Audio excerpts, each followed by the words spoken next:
Grace and peace to you, family. Thank you for joining us tonight. Thank you for being a part of the live stream. We really appreciate all of the people that listen and tune in regularly, that like, subscribe, share, everything that we're doing. Really appreciate everybody that's a part of what's going on. Michael had made this announcement Sunday, and just always worth saying, we have an app. If you just search for The Gathering Echo in any of your app stores, Roku, Apple TV, anything, we're everywhere. We are literally everywhere. So you can find us. On that app, you'll be able to get notifications. Make sure that you select that you allow notifications, because that will kind of alert you to different things that we've got going on. We're going to be starting some of the home Bible studies again, which is something that we're really excited about. I know that a few of you have asked about that, and we've started talking about a few of those. So we're on the verge of breaking loose with all of that. And then, of course, just everything that we do here every Sunday. Worship service, sermons, classes for children, just gathering together in the presence of the Lord. That's the biggest thing, that we all gather together as a family. We all gather together for one common purpose and goal. And I'm now joined by my brother, the brethren, Alfredo Moises. That's not his name, by the way. Yeah, the modern day Moses, who preached wonderfully on Sunday. I really enjoyed it. Thanks. Michael, I just remember Michael because I was going to the back. I remember him too. I remember what he said. Oh. And he started talking about how you preach like what he would imagine John laying on the chest of Jesus. And it's like somebody whose ear is just laying right next to the heart of God. Well, I appreciate it. Pretty good. Thanks. The microphone's literally falling apart right now. Oh, wow. Lauren. Speaking of microphones falling apart, you can give on the app as well, and we can buy microphones that aren't chipping off the edge, and I don't know, we don't get cut by this thing. I think we'll be all right. But no, AJ did a great job on Sunday. Loved it. He did a fantastic job, and it made me think of a lot of different things that we're going to jump into tonight. For one, we'll end up hitting the convergent and divergent thinking, the dreams, trust, living like a child, all of that.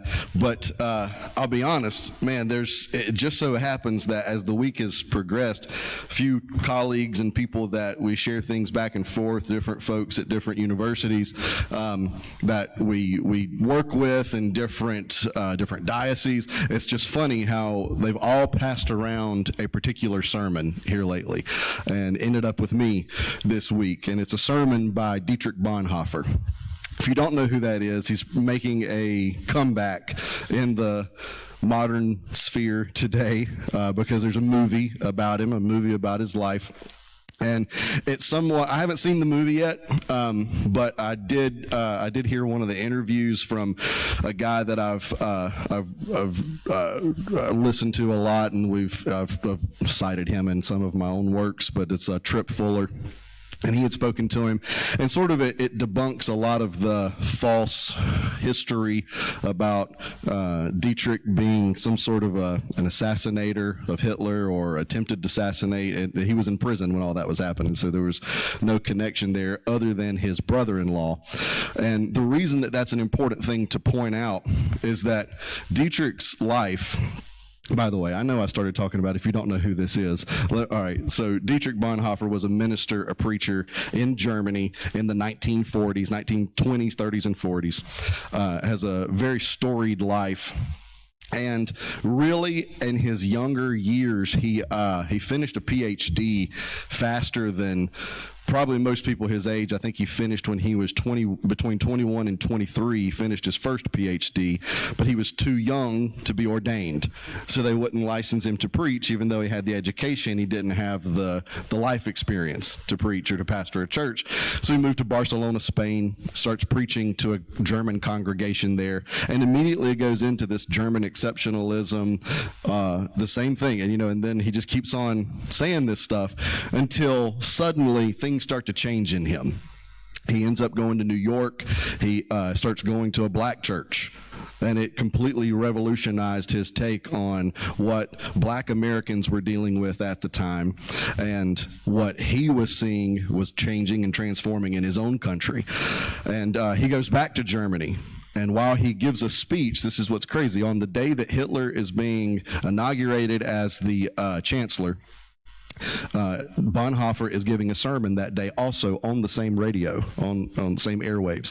They cut Bonhoeffer off because he's preaching against the idea of the Fuhrer, the guy that is the savior of everybody. Here's this guy that's going to save you with political power. He's going to save you with all of his ability, and we're going to have a great army, and we're going to defeat all of our enemies, and we're going to, and then of course there's always the stuff about the horrible things, the horrible atrocities that Hitler drove in to Germany.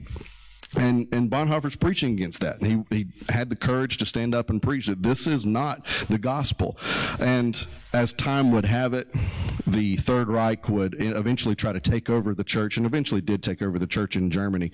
And it created lots of problems. But he continued to preach. But he does this, and he preaches this sermon. This is, of course, just a little bit of background. Man, the guy's life has so much to it that you could get into. But he's preaching a sermon out of Matthew 2:13-23. And this is where I started reading through this sermon, and I was like, oh my God, AJ, oh my God, AJ this, and AJ's right here, and AJ's right there. And I was like, I had to stop. I read the whole thing, but I was like, I've just got to stop highlighting. I'm just going to select a couple things to read to you. But the story that's happening in Matthew 2:13-23 is where Jesus is born, and now there is the search of the wise men following the star looking for Jesus. And they end up with Herod, obviously. Where would you go if you're looking for royalty? Well, let's go to the palace. They go to the palace. They have this conversation with Herod. It does not go as they anticipated, and they can read Herod's face just as well as anybody. This guy is only out for power. He's only out for more gain. So Herod realized that he had been tricked. That's what you realize in verse 16, that Herod realized that he had been tricked, and he sends out soldiers to go and slay all of these children. And for Bonhoeffer to write about this sermon, he never uses the names, because he sort of knew better too. He would end up getting even more in trouble. But he uses some of these names like Herod, Diocletian, Nero, the enemies that stood against Martin Luther during the time of the Reformation. And he talks about them. He lists them because you can see that power does exactly what Josh preached about a couple weeks ago. It divests from this one to this one to this one so that power is retained. But love is much different. Love is a far different thing. And that's where AJ was really leading us on Sunday. And as I kind of read through some of this sermon, this is where he started talking right here. He says, the mighty, brutal ruler who has often been stained with blood seeks to kill the helpless, innocent child because he is afraid of it. Tries to kill the child because he's afraid of it. Now this is what, man, the Pentecostal Holy Ghost guy just like jumped out of my skin when I read this. But he said, I was like, because that'll preach. That's what I said. He says, all worldly means of power are on Herod's side, yet God is on the child's side. And God has means other than Herod. He sends an angel into Joseph's dream and commands him to flee to Egypt, where the power of Herod meets its limit. God's means are mysterious, like God himself. He does not lack invisible powers and servants through whom he can let his people know his ways. He has certainly given us his word and therein revealed his entire will. Yet in special hours, he helps us in special ways so that we will not miss the right path. But the thing that got me is when he says that Herod has all of these means on his side, but God is on the child's side. And even that, it was last night after this was passed over to me and I started reading it and replied back. I told the girls a little bit of this last night. It's like there's something about the childhood, and here's Jesus representing for all of those children who were what Bonhoeffer calls the first martyrs. They're the first ones killed for the sake of Christ. And here's Christ in the middle of it, who also has to flee to Egypt the same way that the children of Israel go to Egypt in the Old Testament. And God says, deliver my son out of Egypt. And here's God's son being delivered out of Egypt, raised for everybody, because God is on the child side. God is not on the side of power. He's not on the side of influence. He's not on the side of making the strong stronger or making the wise wiser. Instead, it's the opposite, is what Paul says. Takes the foolish things and confound the wise. Takes the weak things and confuse and completely mess up those that are strong. Because God works in these strange, and what you've probably heard this before, God works in mysterious ways. But that's kind of what he's getting at here. God works in ways that are outside of the means of power of Herod.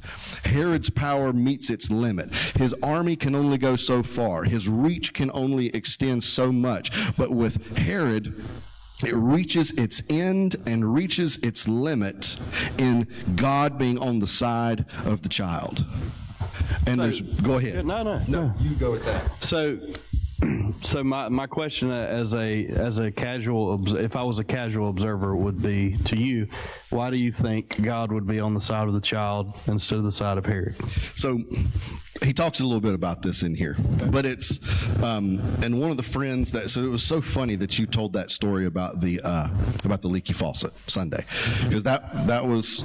By the way, my Jeep broke down on the way home Sunday. Yeah. So for those of you that watched Sunday, and I talked about, approach your next leaky faucet or your next car trouble with joy.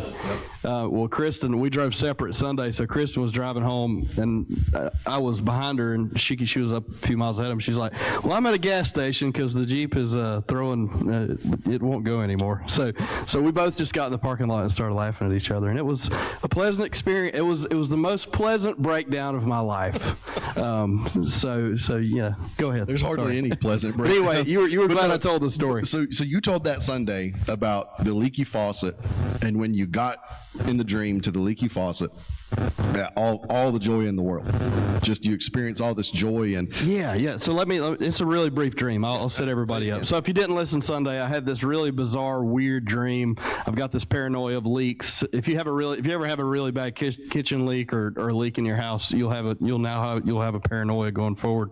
But I had this dream where there was this leak in my house. Wherever when you're in a dream, your house doesn't look like your house, or reality is not the same. Which we'll get to that hopefully. Yeah. Right. But as I was having this nightmare about a leak, I was trying to find the leak in the dream, and I remember when I went to put my finger on it, or when I found the leak, or I went to go fix the leak, it was when I reached out to touch it.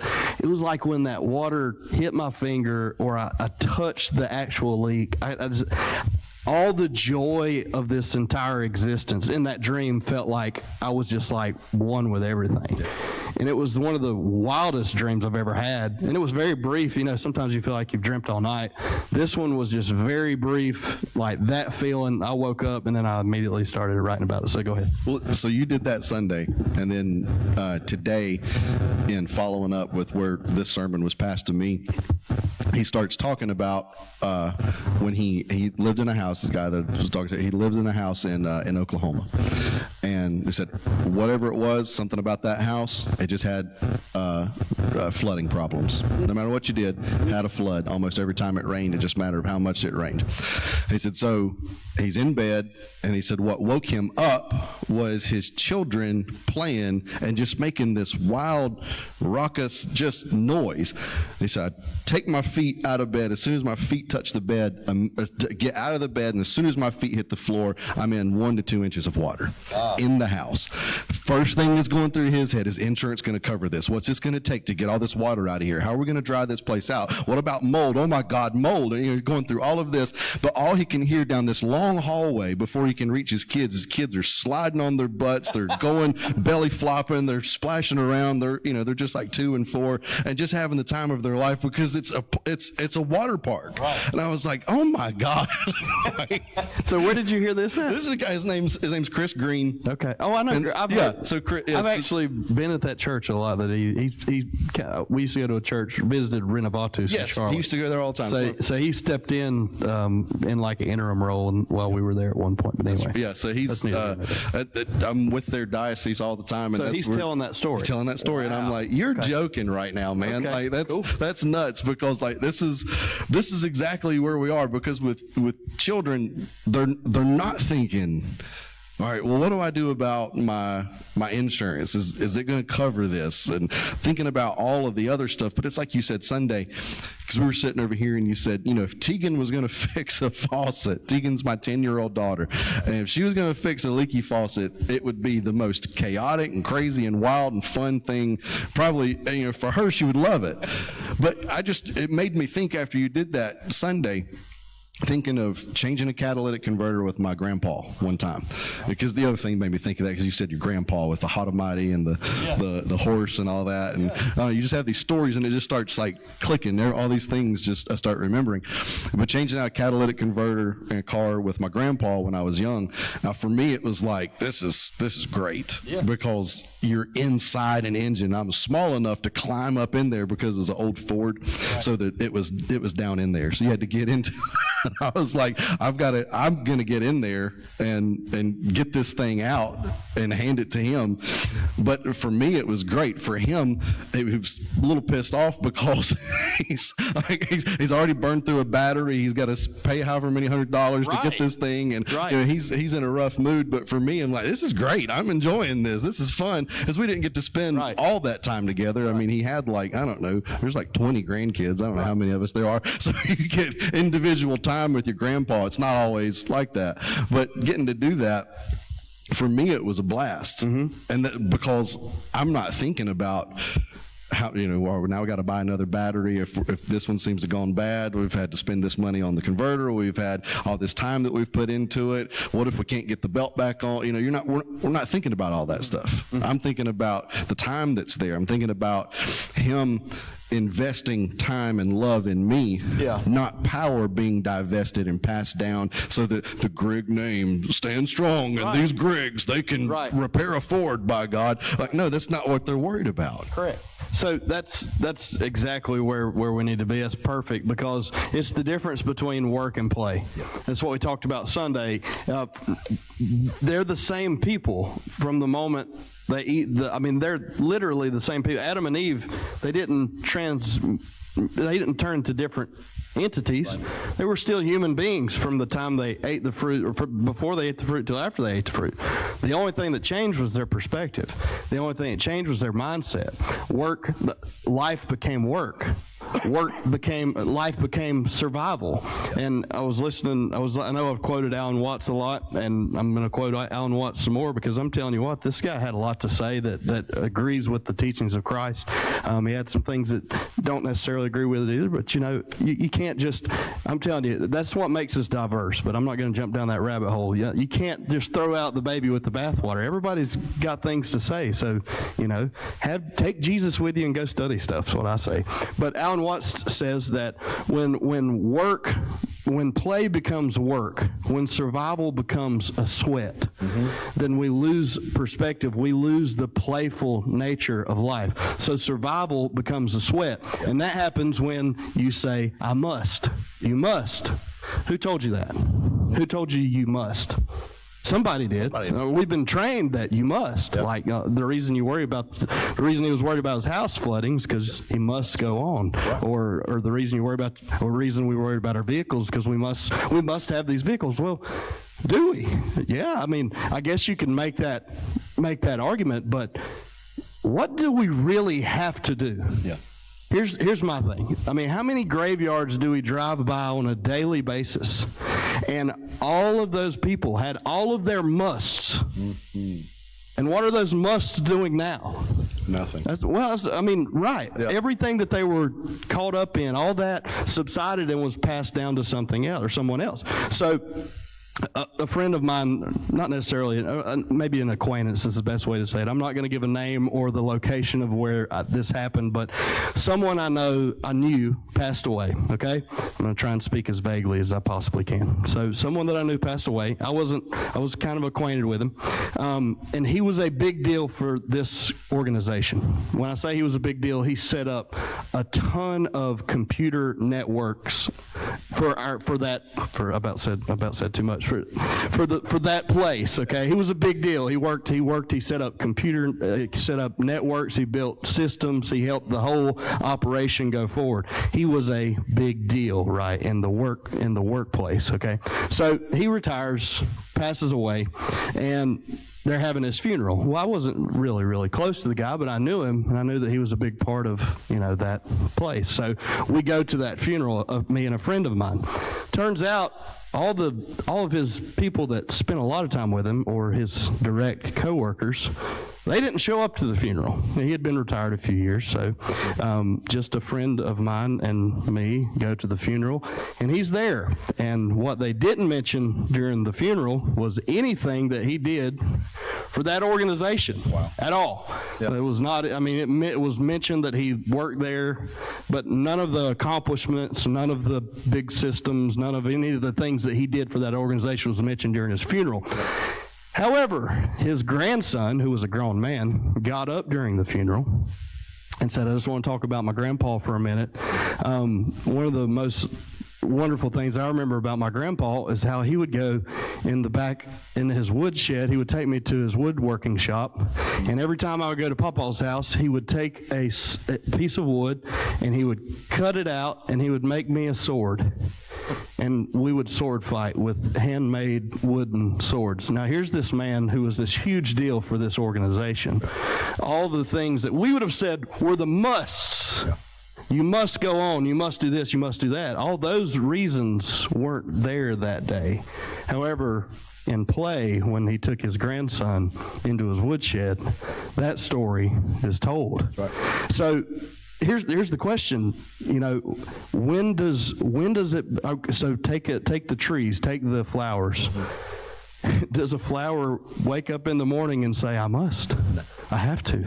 Does a tree in the morning, when a tree, does a tree wake up when the sun, when the rooster starts crowing and say, well, we have to tree today. Right. We must tree. We must tree today. We must grow. We must do this. That's what Alan Watts is saying. What do you mean? So what is it? It's sporadic. It's life. That's why that language doesn't exist. The dance, yes. Like there's no verb attached to that. Right.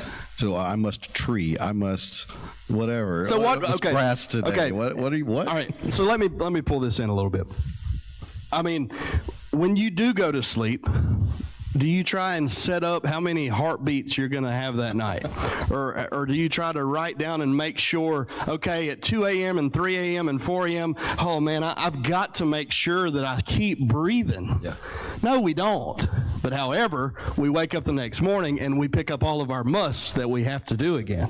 And somehow we've convinced ourselves that life is about all these things we must do. Yeah. When the reality is your Chris Green wakes up that morning and there's water in his floor and his kids are playing. Yep. And he wakes up working, sweating. So the bite of the fruit for Adam and Eve becomes and that's what happens. Sweat is introduced to mankind, and then that becomes our equity. That becomes our currency. That's right. Sweat becomes the currency. Currency is a big word. Yeah, and that's what he's getting at with Herod, and that's what Matthew chapter 2 gets at with Herod. Because when you read through the text itself, Herod is protecting what he values the most. Now, the same star is in the same sky. Right. All he's got to do is look up and follow the star. Now, if he would have had the wherewithal to follow the star the way the wise men did, it would have led him directly to Jesus. But he's not worried about stars. He's not looking at flowers. He's not looking at trees. He's not stargazing. He's not looking up into the sky and wondering about the anomalies of the world, wondering about all of the things in the world, or just wondering in amazement at the beauty of God's creation. He's worried about retaining the power that he has so that he can divest it to somebody else that will keep his vision alive, that'll keep his goals alive, Right. that'll keep all of his, whatever it is, Right. his power alive beyond the grave. Right. Knowing he's got no control. Right. You have zero control when you're dead. You have no ability to control what people are doing. But that's probably the reason we come up with wills and estates so that we can tell our family, all right, well, I'll give you $20,000, but you've got to go bungee jumping for the first time or something. I don't know, whatever it is. But all these conditions that we put on things to try and control from beyond the grave. Right. And that's not how life works. Right. That's not how love works. Right. That's it. Because if you, so that's what we all try and convince ourselves of, that we have some semblance of control, and then life is just a constant barrage of you realizing you have none. Zero. Like, you have the idea of control. And I think that's what we like to fall in love with, is we have all of these things in line, and we can secure some things, we can buy insurance policies, you can do all those things. And it reminds me of that scripture where Jesus says, this guy had everything, so he built more barns. He had all the was it grain? What was it? Corn? I can't remember what it was in the parable. But he had all this wealth and all this food, so he just didn't have enough room to store it. So he built more barns. But that very night he died. So all the barns that he built were for nothing. So that's the whole point of this thing, is like, why are we so convinced that we must do everything? I mean, because all that really matters is the impact that I make on my loved ones. I mean, that's really what matters. That's hence the story at the end of the gentleman's life, or at the funeral, about the grandson. All those days that he spent doing those programs, setting up those systems. Now, was that beneficial to people? Sure. Did that help people have a livelihood? Yes. But was it everything that life is about? No. And we've convinced ourselves that we need to work so we can have just a little bit of leisure time on the weekends, or maybe at night we'll have an hour or so with our family, and we're really working all day to hopefully one day we'll get to go on a vacation, and then one day maybe we'll get to retire and enjoy all this, and before you know it, you've just lived in so many futures that you've never been in the reality that you're living in. But in the moment that you wake up and there's water on the floor, what are you going to do in that day? You know what I'm saying? And that's such a beautiful revelation, because that's literally what I felt Sunday with the Jeep, because I'm taking all this in. I'm pulling up to the gas station. My wife's broke down. I've just preached a sermon that said, we should look at these instances as an opportunity to play, instead of, oh my God, what's going to happen? Oh, I don't know. Maybe we'll have to get the Jeep fixed. What a terrible thing. It's almost like I don't have a job to go prepare for these type things. All these things happen. All these things we do. And it's like, what is worrying going to do? And so Jesus says that. Yeah. What is worrying going to do is it going to add 1 cubit to your stature? Is it going to make you grow 1 inch? No. What can it do?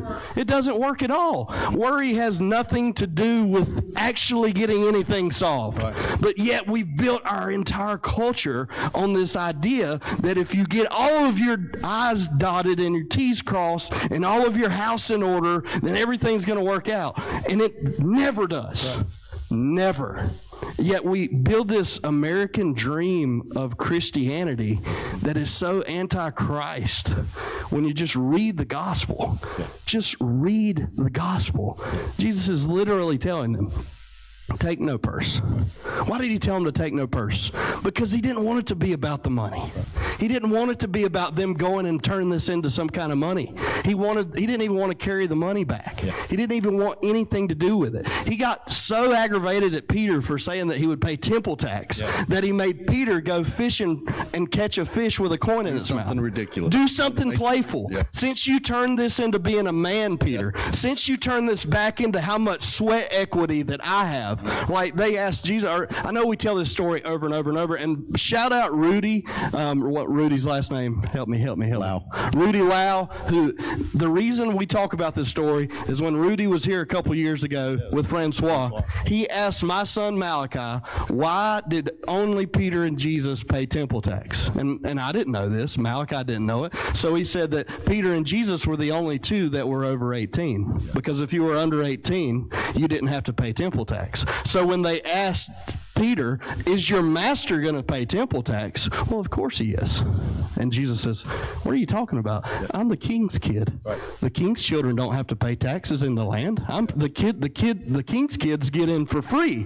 The king's kids don't have to pay the taxes. I'm God's kid. Right. I'm the son of God. Why should I have to pay temple tax, Peter? Well, I'll tell you what, since you think that I need to prove that I'm a man and pay temple tax, why don't you take your little cane pole, since you're this big bad fisherman, that's how you've got your life in order, and go fishing, and you'll catch a fish, and inside of that fish's mouth will be a coin for you to go feed this ploy, this idea of life that you have. And Peter has to go in childlike wonder to go fishing for a fish with a coin in its mouth. And yet we read these Bible stories as if they're contributing to this wonderful scholarly development of our intellectual astuteness in Christ. Yeah. It's a crazy story about being a kid. That's what Peter's having to do. Go be a kid again. Right. And can you imagine the feeling when he gets that, whatever it would have been, a catfish or back in that day? I don't know. I picture a catfish.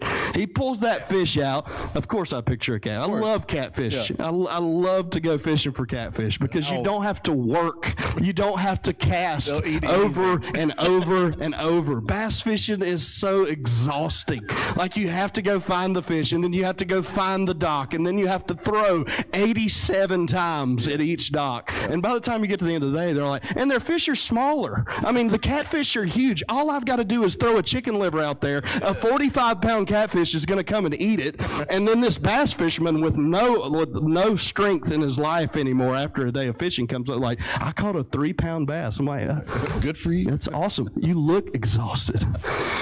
But anyway, Peter gets this fish, and he's filled with joy because he's running back to the temple. And one of the Gospels frames it up to, that was Peter, I think it's Matthew. Yeah. Peter's coming back. Yeah. Peter's coming back, and that's what frames up. I think that's Matthew 17 into Matthew 18. Because into Matthew 18, as Peter's coming back with the coin that he caught from the fish, Jesus is telling the disciples who's the greatest in the kingdom.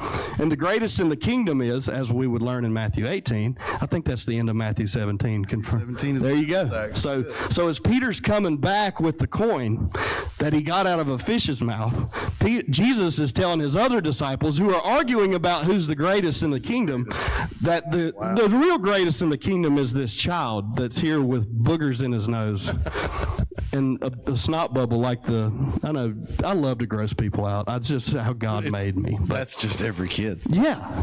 If you've ever been around kids before. Come on. I mean, they're all like that. They're all messy. We try to make them so presentable, right? Marshall has dried snot on his nose all the time. 24/7. All the time. And everybody's like, you got to clean the kid's nose. Marshall, so why doesn't, here's the whole point of the whole sermon, the whole talk tonight. Why doesn't Marshall keep up with his snotty nose? Oh, yeah. Why doesn't my 2-year-old son go to the bathroom and look in the mirror and say, I can't look like this. Right. I can't have this dried snot, these crusty boogers on my nose. I can't do that. I look ridiculous. He's not worried at all. Every day I get home, he's got dried snot on his nose. You know why? Because he's worried about life. Yeah. He's not worried. He's living life. Yeah. He's playing. He's worried about a ball that he's chasing around. As I got to start preaching Sunday, teaching this message, Marshall comes up here with a red ball. Like, who cares? Who cares whatever's going on for him, right? He's playing. Yeah. He's actually playing. And I think that's why we get back to the garden now. I think that the tree of life is childhood, and it's life in general. It's the opportunity to play again. Yeah. And I think the tree of knowledge is sweat. It's the sweat equity. And then we have to learn how to make it in a man's world. Yeah. And really life is this unlearning of how to be a man again. and to just dive off into the life of our children and let them be our teachers and our leaders. Man, I've got so many places I can go. Do you want to add anything before we keep going? Okay, turn to Matthew chapter 6. Let's nail this down while we're tracking. Matthew chapter 6. I started this Sunday and I didn't get to go deep into it. I got so caught up. In the definition. I got so caught up in the definition of consider that I forgot to read the rest of it. Okay, verse 28, Matthew chapter 6. Jesus says, consider, and why take you thought for raiment? Or why take you thought for what your nose looks like right now? Right. Why take you thought for raiment? Consider the lilies of the field, how they grow, they toil not, neither do they spin. And yet I say unto you that even Solomon in all his glory was not arrayed as one of these.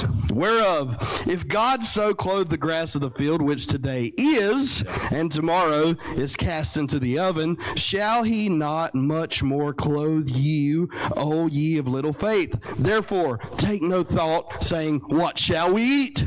Or what shall we drink? Or wherewithal shall we be clothed? For all of these things do the Gentiles seek. For your heavenly Father knoweth that ye have need of all these things. But seek ye first the kingdom of God and his righteousness, and all these things shall be added unto you. Take therefore no thought for the morrow, for the morrow shall take care of itself. Sufficient unto the day is the evil thereof. So, and we always teach this is, don't worry, be happy. And Jesus is really giving them the secret ingredients, the secret sauce of the kingdom, if you will. Yeah. He's giving them the secret Big Mac sauce of the cosmic kingdom, that you need to realize that if you are already living in tomorrow, you're missing today. Yeah. If you're already projecting, that's why I talked about Sunday, it's not projection, it's observation. Yeah. So seek ye first the kingdom of God. So what does that even mean? Well, we've always taught that, well, go to church and read your Bible and pray. That's first. That's God first. No, seek ye first the kingdom of God, which is be present in what you're doing. And that's exactly what Alan Watts is saying. If you're completely captivated by whatever it is you're doing right now, for me and you, this is having this conversation. And this is why it's a good conversation, because we're both totally engaged. You're not thinking right now about what you're going to do when you get home. You're not thinking tomorrow you got to do all this when you get to work, and you got to get these guys here and get these guys there. Now, you still need to do those things, and you will do those things. But you thinking about it, worrying about it now is not going to make you do it any better tomorrow. No. But it's going to really improve this conversation if you're fully engaged in what we're saying, right? That's why this generation is so messed up, because when you go to, how many of you, when you go to talk to somebody and you're talking to them, they're just like, I just want to run. I just want to run away from those people. I just want to, and I'll stop talking. I don't care who I'm talking to. Maybe the biggest deal this side of the Mississippi. If you take your phone out while I'm talking to you, I will stop talking. I'm not going to talk to you while, if I'm not I'm not going to just breathe on your viewing of your phone. And that's what we've lost in our society, right? Right. You're obviously busy. Right. So you obviously you're not that you present. Need to do. You're not here with me. I'm trying to tell you something, and you're not seeing what I'm saying. You're not literally seeing anything. You mentioned that to me earlier today, something about seeing it. You said you was going to go somewhere tonight about seeing it. I think it's probably because of the star. Yeah, it's because if Herod would just pay attention, he could get there. Yeah. But you're too concerned and worried and looking at everything else. You don't, and for one, I think it comes down to, because this is the other thing that I thought of from Sunday with what you were talking about, it comes back to trust. Because I don't think that we necessarily have a dogma problem in our life. I don't think we have a doctrinal problem in our life. I don't think it comes down to, all right, well, what do you believe about baptism? What do you believe about the Godhead? What do you believe about this? I don't think we have those types of problems in our lives, in our churches, in our relationships. A lot of times we have a trust problem. Mm-hmm. Because if I don't trust for one, the relationship that's right in front of me. And if I can't trust you with what's happening, then I'm going to withhold. Right. I'm going to stand back. I'm going to retain whatever power or even dignity that I have because I have to look a certain way. I have to present myself a certain way because I don't trust you. Right. But Marshall trusts you. He's not concerned or worried about snot on his nose or boogers on his clothes, as he trusts you in a different way. He doesn't say, "Oh man, Dad's about home. I better go get my nose clean." I better go get my nose clean. What a horrible... But that's literally the picture of Adam and Eve. That's literally the picture of Adam and Eve. That's what we give to the church. That's what the church delivers so many times. Is like, well, when you come in here, you got to get your nose clean. Get your nose clean. But here's the thing: is we're trying to define sin that way and trying to define missing the mark. Well, who is it that misses the mark? It's Herod. Right. Herod misses the mark, and it's a bright, huge, shining mark out in the Same sky. Star. But this is the thing: he still shoots. He's still shooting. He's still aiming at Christ. Man. He shoots to kill Christ, but guess what? He sins. He misses because Christ is alive, and that's what Bonhoeffer says in the sermon. He says that as much as Herod tries, Christ is alive. Yeah. Christ lives. Jesus lives. No matter. And he goes to this idea of, like I said earlier, about Nero, Diocletian, the enemies of the church, the enemies of the Reformation, all of this stuff. That happens generation after generation. Yeah. There will always be a supreme leader that rises up as what Nietzsche and even Bonhoeffer would say, the Ubermensch or the Superman. Yeah. There's always going to be the Superman leader. There's always going to be that guy that plays on power and gains it to himself, garners it to himself, and says that if you follow me, I'll give you all your dreams and wishes. Everything will come true if you vote for me. All of your wildest dreams will come true if I'm elected. And that's the case with every single politician. I don't care who they are all like that. In every country all over the world, there's none pure, I promise you. I'll let Jesus Well, be that's the judge why they on wanted that. Jesus to be, that's his disciples, when they ask who's going to be the greatest in the kingdom, they're thinking that Jesus is the greatest politician of all time. Yeah. They're thinking that he's going to be the greatest politician of all time. What does he do? So who's going to be your best, who's going to be your secretary of, who's going to be your secretary of state? Yeah. Who's going to be your chief of staff? And Jesus says, I'll take this kid. That's what he does. I'll take the kid. And we'll build the best kingdom. We'll build the actual Garden of Eden. But he also sends the crowds away. Mm-hmm. As he gets closer and closer and closer to the cross, you've got these thousands that are following him, these great crowds and multitudes that are pressing up against him, and he heals these people. He's performing all of these miracles publicly. But as he gets closer and closer and closer to the cross, it's fewer and fewer and fewer crowds until eventually he gets down to just a few with him on that mountaintop while he's praying. And in agony, he asks God, is there any way that we can avoid this? Is there any way that I can get out of this without suffering? But that's not life.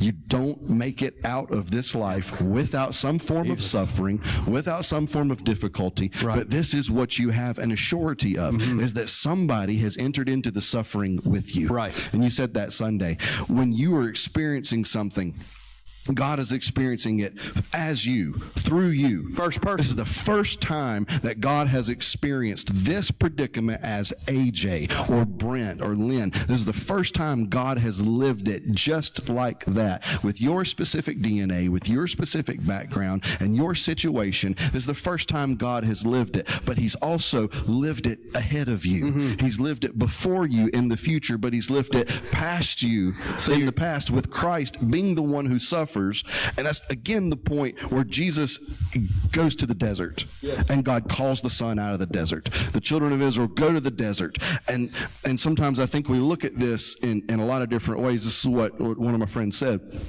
That we look at that story of, because I've preached it, we all preach it this way, when Israel is told to go out into the wilderness because they lack the belief of, we look like grasshoppers in our own sight. These are giants in the land. We can't go into the promised land. They'll overtake us. They'll kill us. They'll squash us like bugs.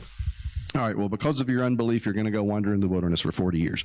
Well, it's not just those, that generation of unbelief that dies off and suffers. There's a generation of belief that is suffering in the middle of this. So it's honestly, it could be less about God's punishment and more about God's direction and formation to say that we're gonna allow suffering, because it's not like God is up there, picking things around. Oh, this one will suffer, that one will not. It's just a matter of fact of life. There's going to be suffering in the world, but it's the fact that God is with you as a cloud by day, a fire by night, in the middle of suffering as you're wandering around for 40 years. If it takes that long, God forbid, if it takes that long to get through the suffering to make it into the promised land, or to go to a place where you don't experience the suffering, and you're able to play again because you've, in the middle of walking around this desert, I've untethered myself to all of the things that are my musts, all of the things that are my requirements and my restrictions. I'm casting off with every step. I'm casting off every weight and sin that easily besets me. But for them, they're casting off every imagination of being a slave back in Egypt. They're casting off all of the times that they were fed leeks and onions when they should have been given meals as children of God. Every time that they suffered, every time that they were in pain, and every time that they had difficulty with every step, they're laying aside every weight and every sin that would beset them so that they can go into the promised land, a place of play, a place of joy, a place where they've got grapes the size of basketballs. They didn't even have basketballs It says then. count it as joy. Count it as joy. Count it as joy. Right. Well, how do you count it as joy? Alan Watts, check this out. Yeah. The answer to the problem of suffering is not away from the problem, but in it. The answer to the problem of suffering is not away from the problem, but in it. The inevitability of pain will not be met by deadening sensitivity, but by increasing it, by exploring and filling out the manner in which the natural organism itself wants to react and which its innate wisdom has provided. Wow.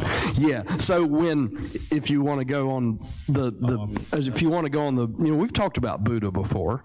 So when the Buddha, in Buddhism, they say when the Buddha was born, he says something very arrogant as a baby. He says, all of heaven above, so I may mess this up because I'm not a Buddhist, I'm a Christian. But, yeah, I don't know. but he says, all of heaven above and all below, I am all at once, basically. I'm all that. Yeah. And they present this to the students of Buddhism as a problem. Yeah. So how do they answer the problem? And to answer the problem, this is how they reach the next level, or they get their problem right. So what do you say to that? Why did the Buddha say, I'm everything above and everything below? Where? Cry. Yeah. That's what the Buddha did. That's what they said. That's what's significant about Buddha. That's what he said. In saying that, he didn't say that at all. In the idea of this is he didn't say that at all. He cried. Right. It's a baby's cry. It's the suffering. This is their explanation of the cry. Yes, that's the explanation of a baby's cry. That's the explanation, because at that moment, all the world stops for that baby. Yeah. And the mother goes to feed the baby. Right. So the wisdom in this is your suffering is, and when we're taught to be, all right, now don't cry. Don't cry, or don't toughen up, man. Be a man. Come on, don't cry. I heard a guy tell me this. I've heard multiple guys say this, but I heard a guy tell me one time. He's like, "Listen, when I heard that guy cry, to me, he lost his man card." And I want to be like, God, you can have my man card, dude, because I will boo-hoo right in front of you. I will just cry right in front of your face. I'll just cry in your face. I don't know if I was issued one. I don't know. I will cry right in your face. That issued with my social, or like I don't know where that came from. What? Like, where did my man card? I don't even know where the man card is. I have no idea. I don't want a man card. I don't know how that works. The man cards are so lame. I want a kid card. But that's. I want a kid card. I want to get into the. I want to go play. That's what I want my life to be. But it's the idea that, okay, you have to toughen up. Yeah. Don't let people see that you're sweating. Don't let people see that it's bothering you. Come on, be strong. Yeah. Be strong when you really just want to cry. Yeah. And that's the idea of it. It's like we suppress all these natural emotions. We suppress all these feelings to try and do what? To prove to other people that we're something that we're not. Yeah. So when you're trying to like carry all that and hide all that and be something different than you actually are, you're living in third person.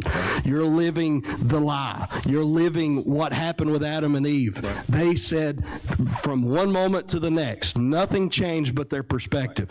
They didn't have clothes on before they ate. Right. They ate the fruit. They still didn't have clothes on. Yep. The only problem was they looked at each other and realized that, hey, you don't have clothes on. They're like, hey, you don't have clothes on either. And I just heard God.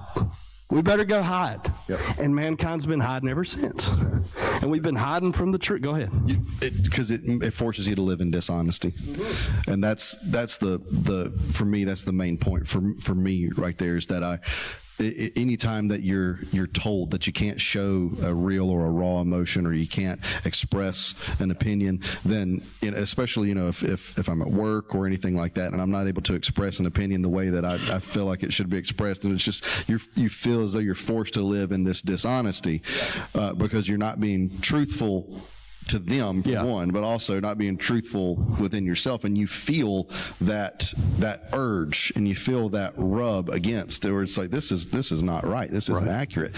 But it keeps on literally everything that you keep saying. I'm trying to make sure one of these are going to die before long, so I'm trying to make sure that I get this spot on here. So it was Mark 9. Where Jesus is approached with a boy with an unclean spirit. And in Mark 9, the disciples tried to cast out this unclean spirit that makes the boy throw himself into fires, can't speak. More than likely epilepsy. More than likely, something like that. And that's where, don't read too much into the whole demon thing, by the way, if you're listening. This more than likely was just their best explanation of trying to explain an unexplainable mental disorder that we have better doctors for that today. Thank you. But here's this boy that they keep on, and the only thing that I can picture is some of these services, if you've been in a Pentecostal church in your life and somebody's come up for deliverance, whatever that might be, they don't want to smoke anymore, they don't want to dip anymore, they don't want to whatever, and we're just praying and praying and praying and praying and praying until the devil comes out of them in some way, and it's like, I guess as soon as we smell Krispy Kreme. Well, as soon as you smell cigarette smoke, like that means that they're... As soon as I go buy Krispy Kreme, hot and ready signs on, I know the devil's going to get me again. But it's a demon. It's like those pastors, those preachers, they would walk through the church, and it's like my dad would always he was so frustrated with these guys that would do this, and they walk through the church, and if they happen to catch a whiff of it on somebody, cigarettes or something, we're going to bring your cigarettes and throw them at the altar. And my dad was like, yeah, God will still fill you with the Holy Ghost. You know that, right? Like God still love you. God's still with you. That's what's so beautiful about this conversation. You come up in that holiness. We had an ashtray out front of the church. We had like the concrete ashtray. That's the difference between the Pentecostals and the Baptists. But then when you do like the Free Will Baptists, all I remember as a kid is seeing the sand in the concrete ashtray with the cigarette butt sticking in it and gum everywhere. Yeah. That's perfect. That's a perfect representation of church in the South, right there. Welcome to Gastonia. Oh man, I love it. I don't even know what I was talking about. Sorry. Yeah, the unclean spirit. All right, so you're gonna cast out these devils or whatever in the world it is that you're going to do. And that's what I picture with these disciples. They're trying to, all right, laying hands on this boy and shaking him around and screaming and crying and praying and say, all right, speak. And they're desperate. They're desperate for him to be delivered from this unclean spirit. And they bring him up to Jesus, and then here's the dad, and he talks to the dad, and that's where it's one of those famous lines in the Bible where people say this, where Jesus tells the guy, he says it's Mark 9:23, he says, if you can believe, all things are possible to him that believes. And then straightway the dad of the child cries out and says, in tears, it says with tears, Lord, I believe, help my unbelief. So he's Come on. there's In always tears. that. That's so good in for what tears. we're saying right there. That's so good. So he reveals his emotion because he stops living in dishonesty. Yeah. It's like, I've tried desperately, Yeah. and I've gone to everybody that I can beautiful, possibly Brent. go to get my boy straightened out. Because every time, and I realize that I realize the levity of that story where your son is harming himself, throwing himself into fires, but probably when he first couldn't speak. Yeah. Like, oh, we got to fix that. Yeah. I got to get my boy straight. I got to get my boy straightened out. Yeah. Takes him to the doctor. Takes him to this doctor. Takes him to this one. Nobody can help figure out what's going on. Then, as the problem persists and it gets worse, he goes to his. All right. Well, I can't really get to this Jesus guy, but maybe one of his disciples can lay hands on him and pray for him, and that'll take care of my boy, and he'll be fine again, and I'll have a normal child. Yeah. It's like, well, what if you weren't meant to have a normal child? For God's sake, whatever in the world that is. I don't know what a normal child is anymore either, with kids with different diagnoses, with dyslexia, with ADHD, whatever. They're real diagnosable diseases. They're real diagnosable things, and this stuff happens. So you tell me what a normal child is, and I'll debunk it in one way or another. But here's this guy that is desperate for some kind of help for his child, and in showing his real and raw and true emotion, he stops living in the dishonesty of that I'm embarrassed by my kid. Now I'm concerned for his health. I'm concerned for his safety because this boy can't play. Oh, Come on, dude. this boy can't play like all the other boys. This boy, as soon as he starts to play, he can't think through what's happening, and something is causing him to harm himself in a fire. I don't want harm for my boy. So he stops living in this idea that I'm embarrassed to be this kid's dad. I'm embarrassed, and you have to think about what's first century Judea, where they would throw kids off cliffs that were born with mental disorders or born with Down syndrome. Right. They would throw these kids over the board of a ship. And anyways, that's a whole other topic. But they would do this because they didn't want to live with the difficulty of raising a child with a mental disorder, or live with the embarrassment that your lineage produced something so abnormal. And here's this dad that keeps this child alive and lives with that embarrassment, lives with that difficulty, lives with that challenge, but probably kept and retained a lot of that. All right, God, if you would just do this, everything would be fine. And it shifts in him when his boy starts throwing himself into fire and he's harming himself. Then it becomes less about power and more about love. And suddenly, his love brings him to tears, and he says, I believe, but help my unbelief, because there is this thing that's inside of me that seems to rip and tear at both ends, and I want to be made whole, and I want him to be made whole. And then when the disciples come to him later, they come to Jesus, and they ask him about this. Sometimes things just come about by prayer and fasting.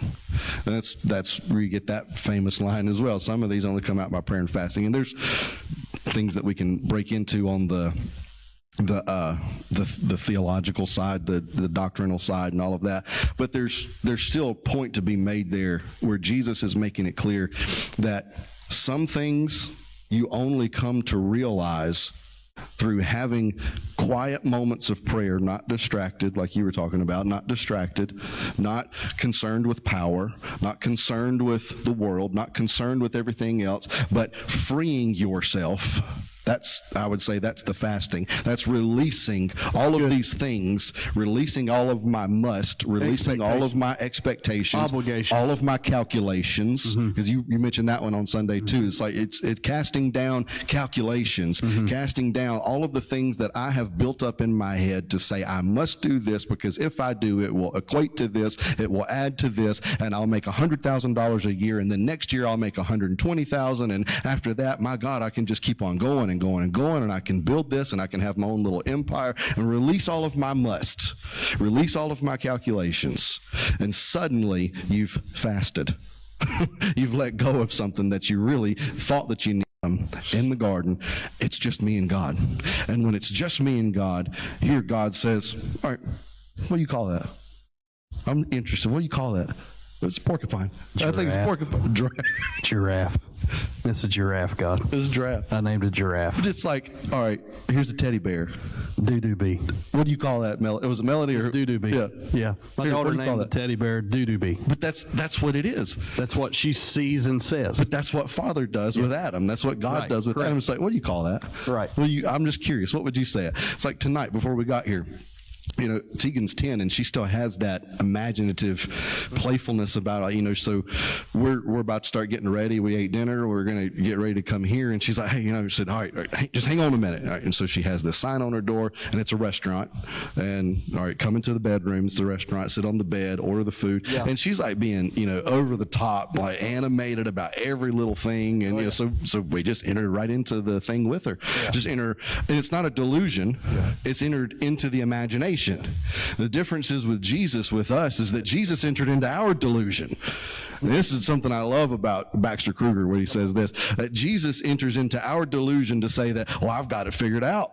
I've got religion set. I've got my money set. I've got my finances. I've got my life. I've got my manhood set. And Jesus enters into that delusion where you think you've got it all figured out and says, my friend, you don't. That's not what any of this is about. That's not what life is about at all. So he enters into the delusion to show you to the imagination and lead you to this place of playfulness, lead you to this place of joy, where the calculation now is not how much money I'm going to make at the end of the year. The calculation is not how much I'm going to pay in taxes or how much gas is going to go up or down or whatever it is. The calculation is joy. Right. Because all that stuff hangs on things that you can do nothing about. Right. You can't control gas prices. Right. You can't control if your insurance goes up. You can't control this or what your interest rates or any of that stuff like that. You can't control those kinds of things. So when you worry and worry and worry yourself about it, you're missing the whole calculation. The calculation is not a 2.9% APR. The calculation is joy. Mm-hmm. So where's the joy found? Mm-hmm. Joy is found sometimes in the middle of the tribulation, just like you read from Alan Watts. When you're in the middle of chaos and you're in the middle of problems, the joy or the emotion is found right in the middle of it. Mm-hmm. And when you realize that, when you get there, you realize you're not alone. Mm-hmm. It comes back to a realization that you and God are one. Mm-hmm. And it's been you and God all along. It's just Jesus and me for each tomorrow. Mm-hmm. Yeah, I mean, well, there's so the Tegan's wanting to play. That's the same thing Credence, my daughter was wanting to do this evening when I got home. Even I prefaced it though as we walked out of the rooms. All right, well, we got to get ready in like 15 minutes. We got to leave. So I already put a time limit on it. Put a time, and even I know I wasn't going to miss this. No, yeah. And I know they wanted to be here for that, so we're not going to let them miss this either. Right. So it's just the fact of all right, I got to make sure I lay the law down, and I every time I find myself doing that, it's like, oh man, that just doesn't even feel natural anymore to do that. I know. I do it It's anyway. obligation. It is obligation. It's obligation. So Credence wanted it before we were eating, because I was also in a hurry to get here. And Credence, before we ate supper, she said, can I have a shoulder ride, please? Can I ride on your shoulders, please? Yeah. So I had to ride her through the house tonight. Yeah. Okay. So I ride her on my shoulders, and Marshall. Now this is a big deal. My Marshall's 2 years old, and he is afraid of heights. He doesn't. He's the first child that I've had. He's the fourth child we've had, but he's the first child that we've had that doesn't like me to throw him up into the air. Oh. Okay, doesn't stop me from throwing him up in the air, but I've got to. But tonight was the first night that he reached up to say, "I want to ride on your shoulders." Yeah. So I put Marshall on my shoulders. Yeah. All right, I'm going somewhere here. I put Marshall on my shoulders, and I'm walking him through the house, and he's having fun. And he grips hard. First he tries to grab hold of my beard, tries to squeeze my ear really tight. Nervous. Yeah, and I'm like, it's okay, Marshall, I'm not going to drop you. Well, he relaxes his grip. Yep.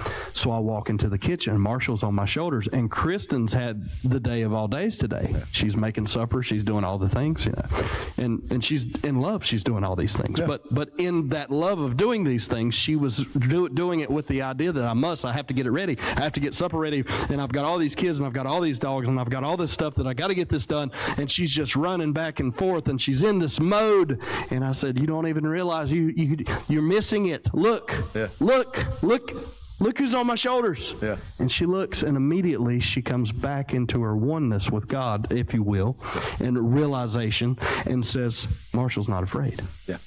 And those moments all throughout your life they're happening every moment every day, if you have an ear to hear, if you have an eye to see that all this is coming together, not falling apart. So We've went a lot of places, but one thing I have to do, George Land. I want to talk about George Land briefly before we end this thing. Okay, so I talked about George Land. For those of you that didn't watch Sunday, George Land was a professor, scientist, if you will, that NASA hired to help them find the rocket scientists. They wanted to find the most smart rocket scientists that we have. So they got George Land to create a test. So for the test, he said, I'm going to make a genius test. So how he made the genius test was he gave everybody a paper clip. And to pass the genius test, you had to be able to make this paperclip into at least 200 different iterations. You had to create something. So find another use for the paperclip besides being a paperclip. And what he found out was, as you learned Sunday, 98% of children under 5 years old pass this genius test. 2% of adults pass this genius test. The adults can get together about 15 to 20 at most different ideas of the paperclip. The children are up into the 250, like he said, 250, 300, sometimes even way above that. Did you ever say what they made? No, he did. I mean, I'm sure I could get that information for you, and I will get it. I will get it for you. Because I'm thinking, but it's like we talked about Sunday. So that was and you brought this up. So that was the genius test, right? 2% of adults are geniuses. 98% of the children under 5 years old are genius. Yeah. But you brought this up, and it was fantastic. You talked to me after the service Sunday, and you said, but the children weren't trying to create something useful. Yeah. The children weren't trying to create a function, something that's functional. Now, they probably did in their journey of exploration, but that's the idea of convergent thinking or divergent thinking. The divergent thinking does not analyze, does not criticize, it doesn't throw up the idea against your preconceived ideas, your knowledge that you already have. Divergent thinking says, I have a thought and there's no restrictions to it. Yep. I have this idea and I'm going to go for it.